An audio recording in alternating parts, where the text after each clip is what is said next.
pessoal, beleza? Eu sou a Luana e finalmente eu voltei com essa série de vídeos aqui no canal, que já tem 2, na qual eu basicamente explico a origem e curiosidades aí sobre cada raça de submundano de Shadowhunters. E conforme vocês votaram lá na aba comunidade do canal, chegou a vez dos vampiros. Então assiste esse vídeo até o final pra ficar sabendo como funciona aí a mitologia dos vampiros no universo de Shadowhunters. Primeiro de tudo, é claro, começando com a origem deles, afinal, como eles surgiram. E é importante dizer que em Shadowhunters o vampirismo, digamos assim, é considerado uma doença demoníaca e uma infecção, e você já vai saber o porquê disso. Os primeiros vampiros surgiram numa cerimônia pública em 1444 d.C. Inclusive nessa cerimônia tinha até Nephilims, ou Shadowhunters presentes. Esse governante era o Vlad III, e em uma guerra contra os inimigos ali dele, ele acabou empalando vários deles, e em troca desse sacrifício de sangue, eles acabaram invocando um demônio maior chamado Hecate. Depois de receber esse sacrifício, o Hecate acabou dando uma recompensa ali pro Vlad III, que foi transformar ele e a corte inteira dele em vampiros. Sim, isso foi considerado uma recompensa. Mas afinal, como os vampiros são de fato criados? Bom, primeiramente o humano ele precisa se alimentar de uma quantidade ali suficiente do sangue de um vampiro, mas isso ainda não é suficiente porque isso só vai fazer dele um sombrio e não um vampiro. Já para virar definitivamente um vampiro, ele precisa morrer como um mortal, Então o corpo dele vai ficar em um estado de transição ali entre a vida e a morte. Depois ele precisa ser enterrado e aí sim cavar a própria cova e conseguir sair para se tornar de fato um vampiro. Que é basicamente o que acontece com o Simon. Primeiro ele vira um sombrio e só depois que a Clary pede para enterrarem ele, e aí ele consegue sair do próprio túmulo, é que ele vira um vampiro. Uma coisa bem interessante é que 24 horas depois que eles passam aí pela transição e se transformam, eles precisam beber sangue humano fresco, senão eles morrem. E é por isso que quando um sombrio for se transformar, ele precisa de um outro vampiro que conheça esse processo para poder ajudar ele, que no caso do Simon foi o Rafael.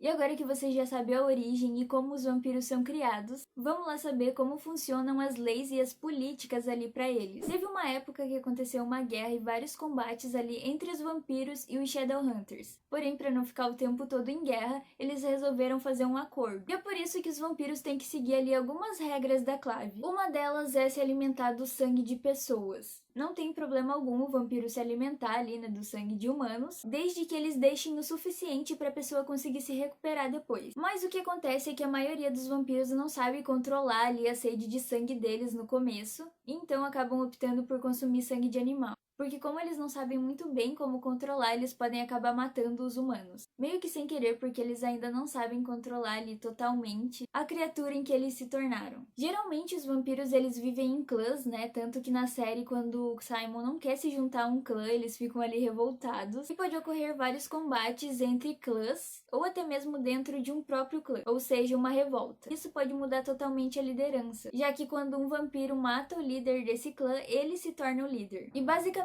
cada cidade grande tem pelo menos um clã. E antes de eu falar sobre as habilidades e fraquezas desses seres tão interessantes do submundo, se inscreve nesse canal caso você ainda não seja inscrito, porque o que mais tem aqui é vídeo de Shadowhunters, se é o que você gosta. E é claro, de outras séries também. Então já se inscreve aqui embaixo para não perder nada caso você ainda não seja inscrito. Entre as habilidades deles tem as mais conhecidas, que são se curar facilmente ali de ferimentos considerados mundanos, e também eles têm os sentidos aguçados como o olfato, visão e audição. Tanto que nos livros o Simon fala que ele sente o cheiro que cada pessoa tem. Ele diz que os Silis têm cheiro de flores, o que faz sentido porque eles são fados e vivem rodeados de flores. E aí quando a Claire pergunta qual o cheiro que um Shadowhunter tem, ele diz que é como se fosse o cheiro do sol. E também por causa desses sentidos aguçados aí, depois que o Simon vira vampiro, ele não precisa nem usar óculos mais. E ele só usa ali no comecinho da série mesmo, depois você nunca mais vê o Simon com óculos. Eles também conseguem ajustar a visão deles para enxergar à noite, ou seja, uma visão noturna, e também tem uma velocidade e força além do normal. Mas eles também têm outras habilidades não tão conhecidas assim, que eu acho que eles poderiam ter explorado melhor isso na série. Uma delas é o encanto,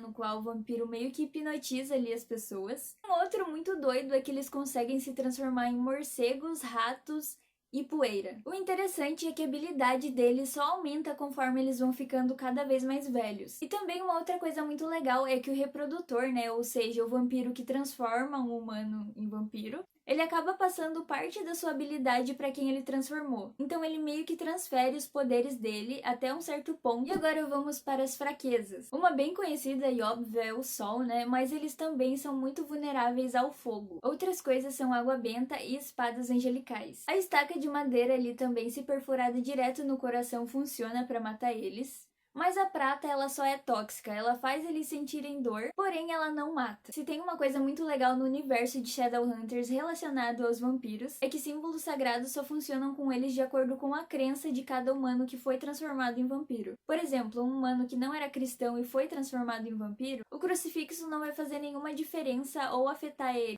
Isso porque ele nunca creu naquilo, então não tem efeito contra ele. Tanto que no começo da série, eu vou citar bastante o Simon nesse vídeo, mas enfim, é mostrado que ele não consegue falar a palavra Deus. E aí ele vê a Camille falando e ele pergunta pra ela como que ela consegue. Mas basicamente, conforme os anos vão passando, mesmo que o vampiro acreditasse ali em Deus e alguma coisa assim, conforme os anos passam e ele vai vivendo ali mais, ele consegue sim reverter esse efeito que a crença tem sobre ele. E a partir daí eles conseguem tocar objetos sagrados sem serem afetados por eles, como Bíblia e crucifixos. E por último, a gente tem aqui as curiosidades sobre esses submundanos. A primeira delas é a origem da rivalidade entre os vampiros e os lobos. Você já se perguntou por que existe tanta rivalidade entre eles? Pois é, a Maya explica que é porque os demônios que criaram essas raças aí, né, tanto os vampiros quanto os lobos, esses dois demônios eram muito inimigos e tinham um ódio mortal um do outro. E quando eles criaram essas raças, eles acabaram passando esse ódio pra eles, ou pra suas criações ali. Então meio que quando a pessoa vira um vampiro ou um lobo, esse ódio um do outro já vem incutido nele. Mas como é mostrado na série, eles conseguem sim controlar ou até reverter isso. Uma curiosidade bem bizarra é que os vampiros não podem derramar lágrimas, eles derramam gotas de sangue. É óbvio que eles não fizeram isso na série porque ficaria muito bizarro. Já pensou o Simon chorando sangue? Cara, seria muito assustador. Então que bom que eles manteram isso só nos livros. Eles não necessitam de oxigênio, então isso torna eles invulneráveis à asfixia, afogamento e até mesmo gases tóxicos. Porém, o movimento ali da respiração permanece como um reflexo de quando eles ainda eram humanos. Outra coisa bem legal é que quando o criador de um vampiro morre,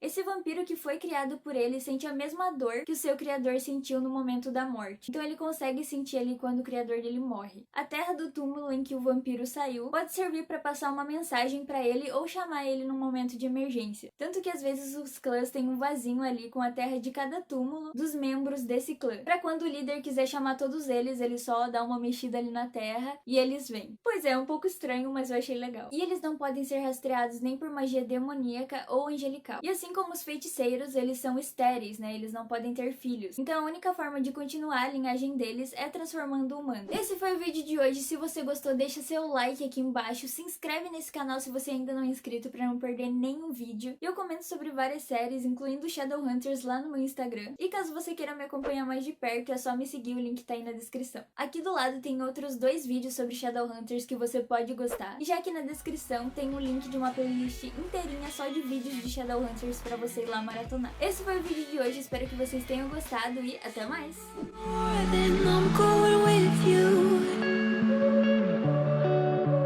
Pick up my sword, yeah, there's nothing I want.